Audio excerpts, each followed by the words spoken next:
নবীজি সাল্লাল্লাহু আলাইহি ওয়াসাল্লামকে আমার আল্লাহ রাব্বুল আলামিন ডেকে বলেন, ওগো নবীজি, আপনি এই মানব সম্প্রদায়কে জানিয়ে দেন, আপনি আপনার উম্মতদেরকে এই আয়াতের ব্যাখ্যা বিশ্লেষণ করে জানিয়ে দেন, তারা যদি গুনাহ করে, গুনাহ করার পর যদি আমি আল্লাহর কাছে তওবা করে, আমি আল্লাহ রাব্বুল আলামিন তাদেরকে কিভাবে ক্ষমা করে দেই।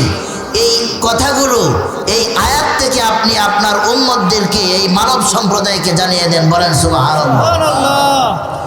মুসলমান ভাইরা আমার, আমি গুনার কাজ করি, গুনার কাজ করার পর আফসোস করতে শুরু করে দেই, হায় রে গুনাহ করে ফেললাম, আমি কি এই গুনাহ কি মাফ করাইতে পারবো কিনা।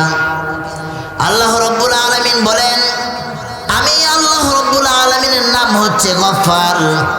বান্দা তুমি গুনাহ করতে ভালোবাসো, কিন্তু আমি আল্লাহর নাম যে গফফার।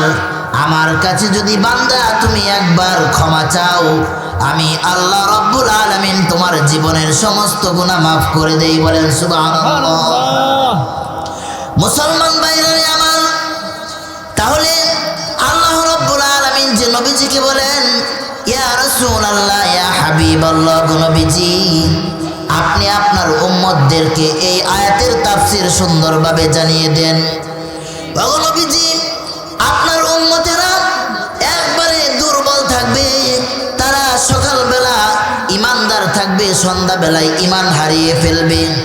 সন্ধ্যাবেলায় ইমানদার থাকবে, সকালবেলা তারা ইমান হারিয়ে ফেলবে।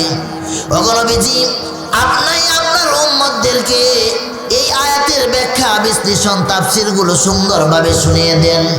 নবীজি সাল্লাল্লাহু আলাইহি ওয়াসাল্লাম সাহাবায়ে কেরামের সামনে এই আয়াত তেলাওয়াত করেছেন, আর আয়াতের প্রতিটি হরফ এবং প্রতিটি শব্দ ব্যাখ্যা করেছেন, বিশ্লেষণ করেছেন।